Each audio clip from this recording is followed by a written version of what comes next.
بسم اللہ الرحمن الرحیم۔ آج انشاءاللہ رب العزت کی دی توفیق کے ساتھ ہم شیطان جو کھلا دشمن ہے انسان کا، اس کے بارے میں انشاءاللہ ہم سیکھیں گے۔ ایک اور حدیث حضرت ابن مسعود رضی اللہ عنہ سے نقل کیا کہ اللہ تعالیٰ نے کودنے والی، کھودنے کی خواہش کرنے والی، پیشانی کے بال اکھاڑنے والی اور خوبصورتی کے لیے دانتوں کو قلع کرنے والی اور اللہ تعالیٰ کی تخلیق کو بدلنے والی پر لعنت کی ہے۔ یہاں پہ عورتوں کے بارے میں ذکر کیا ہے کہ جو اور میں آگے چیزیں پڑھتا ہوں، چیزیں واضح ہو جائیں گی انشاءاللہ۔ امام احمد نے حضرت عائشہ رضی اللہ سے روایت نقل کی ہے کہ حضور صلی اللہ علیہ وسلم نے چہرے کو رگڑنے والی، چہرے کو بال لگانے والی اور لگوانے والی کی خواہش کرنے پر لعنت کی ہے، اور باقی بھی جتنے جو فیشل جو الٹریشنز ہیں، ایسی چیزیں جو اللہ کے تعالیٰ نے آپ کو دیا ہے، اس میں جو اگر آپ اور بال اکھاڑنے والی، یہ جو بال اکھاڑتی ہیں عورتیں، ان پہ ان کے بارے میں ذکر ہے۔ اب ایک امام احمد اور امام بخاری اور امام مسلم کے حدیث حضرت عائشہ رضی اللہ عنہ نے روایت نقل کی ہے کہ انصاری کی ایک بچی نے شادی کی، وہ مریضہ تھی، اس کے بال گرے ہوئے تھے۔ گھر والوں نے ارادہ کیا کہ وہ اس کے سر کے پر بال لگائیں۔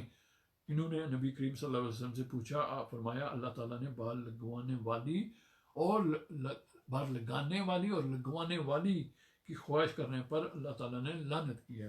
ایک اور حدیث، غزوہ تبوک کے موقع پر ہم رسول اللہ صلی اللہ علیہ وسلم کے ساتھ روانہ ہوئے۔ رسول اللہ صلی اللہ علیہ وسلم نے اس کے قریب پہنچ گئے جب اس سے ایک دن کی مسافت رہتی تھی، تو ایک روز ہم بیدار نہ ہوئے یہاں تک کہ سورج ایک نیزے پر آ چکا تھا۔ فرمایا، ہے بلال، کیا میں نے تمہیں کو نہیں کہا تھا کہ آج کی رات خیال رکھنا؟ تو حضرت بلال رضی اللہ عنہ نے عرض کی، یا رسول اللہ صلی اللہ علیہ وسلم، نیند مجھ پر غالب آ گئی، جو مجھ پر غالب آیا وہ آپ پر بھی غالب آ گیا۔ رسول اللہ صلی اللہ علیہ وسلم اس جگہ سے تھوڑا آگے منتقل ہوئے، پھر نماز پڑھی، پھر باقی دن اور رات چلتے رہے یہاں تک کہ تبوک جا کر صبح کی اللہ تعالیٰ کی اس شان کے مطابق حمد و ثنا بیان کی۔ فرمایا، سب سے سچا کلام اللہ تعالیٰ کا کلام ہے، سب سے مضبوط حلقہ تقویٰ ہے۔ اب یہ چیزیں وہ میں پڑھ رہا ہوں جو ہے وہ شیطان کے، جہاں پہ میں نے پڑھا کہ شیطان جو ہے وہ کہہ رہا تھا کہ میں یہ کرواؤں گا، وہ کرواؤں گا۔ اب یہ چیزیں جو ہیں وہ شریعت آپ صلی اللہ علیہ وسلم فرما رہے ہیں کہ کون سی چیزیں جو ہے وہ ایک انسان، ایک مسلمان کے جو تقوی کو مضبوط کرتی ہیں، جو ایک مسلمان کے عقیدے کو جو ہے وہ مضبوط کرتی ہیں۔ سب سے پہلے تقویٰ ہے، بہترین ملت ابراہیمی ہے، بہترین سنت محمد مصطفیٰ کی سنت ہے، بہترین گفتگو اللہ تعالیٰ کا ذکر ہے، بہترین قصہ یہ قرآن ہے، بہترین امور فرائض ہیں اور برے امور نئی نئی باتیں ہیں، اور برے امور نئی نئی باتیں ہیں یعنی دین میں۔ بہترین ہدایت انبیاء کی ہدایت ہے، بہترین موت شہداء کی موت ہے، سب سے زیادہ اندھا پن ہدایت کے بعد گمراہی ہے، یعنی جو لوگ پڑھے لکھے ہیں، سمجھدار ہیں، سوجھ بوجھ رکھنے والے ہیں، وہ گمراہی پر چلے ہوئے ہیں۔ بہترین علم وہ ہے جو نفع رسا ہو، بہترین ہدایت وہ ہے جس کی پیروی کی جائے۔ سب سے برا اندھا پن دل کا اندھا پن ہونا ہے۔ اوپر والے ہاتھ نیچے والے ہاتھ سے بہتر ہیں، جو تھوڑا اور کافی ہے وہ زیادہ اور فضول سے بہتر ہے۔ سب سے بری معذرت موت کے وقت ہے، اور سب سے بری شرمندگی قیامت کی شرمندگی ہے۔ لوگوں میں سے کچھ وہ ہیں جو آخری وقت میں نماز ادا کرتے ہیں، اور کچھ لوگ ایسے ہیں جو صرف تھکاوٹ میں اللہ کا ذکر کرتے ہیں۔ سب سے بڑی خطا جھوٹ ہے، سب سے اچھی حکمت اللہ کا خوف ہے، سب سے اچھی حکمت اللہ کا خوف ہے۔ دل میں جو چیز قرار پذیر ہے اس میں سے بہترین یقین ہے۔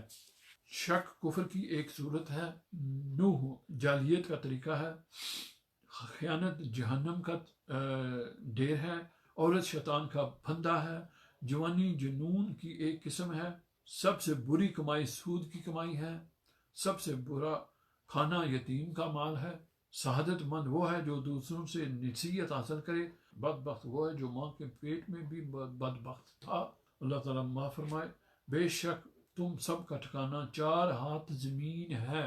یہ کیا ہے؟ بے شک تم سب کا ٹھکانہ 4 ہاتھ زمین ہے.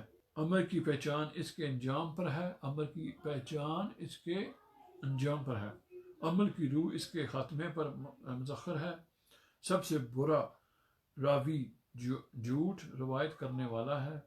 جو چیز وقوع پذیر ہونے والی ہے وہ قریب ہے. مومن کو گالی دینا فسق ہے، مومن کو قتل کرنا کفر ہے. اس کا گوشت کھانا اللہ تعالیٰ کی نافرمانی ہے، اس کا مال کھانا اس کے خون کھانے کے طرح ہے. جو اللہ تعالیٰ پر تولین پیش کرتا ہے اللہ تعالیٰ اسے جھٹلاتا ہے. جو شخص اور جو بخشش کا طالب ہوتا ہے اللہ تعالیٰ اسے بخش دیتا ہے. جو غصہ ہوتا ہے اللہ تعالیٰ اس پر ناراض ہوتا ہے. جو غصہ پی جاتا ہے اللہ تعالیٰ اسے اجر عطا فرماتا ہے. جو کسی مصیبت پر صبر کرتا ہے جو کسی مصیبت پر صبر کرتا ہے اللہ تعالیٰ اسے اجر عطا فرماتا ہے. اور جو شہرت کے پیچھے بھاگتا ہے اللہ تعالیٰ اسے شہرت دے دیتا ہے. جو صبر کرتا ہے اللہ تعالیٰ اس کو کہیں گناہ عطا فرماتا ہے. جو اللہ تعالیٰ کے نافرمانی کرتا ہے اللہ تعالیٰ اسے عذاب عطا فرما دیتا ہے. اے اللہ مجھے اور میری امت کو بخش دے. آخر میں اللہ تعالیٰ آپ صلی اللہ علیہ وسلم کہہ رہے ہیں اے اللہ مجھے اور میری امت کو بخش دے. یہ دعا آپ صلی اللہ علیہ وسلم نے 3 دفعہ کی. میں اللہ سے اپنے لیے اور تمہارے لیے بخشش کا طالب ہوں.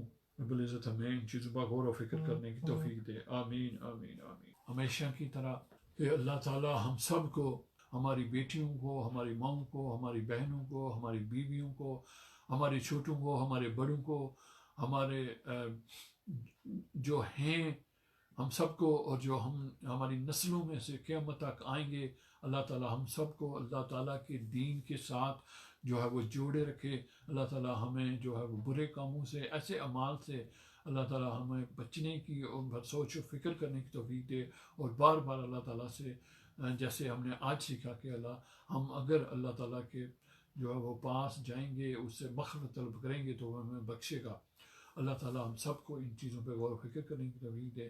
جو ہم میں سے جا چکے ہیں اللہ تعالیٰ ان کی مغفرت فرمائے اس مہینے کے صدقے، ان گھڑیوں کے صدقے. السلام علیکم.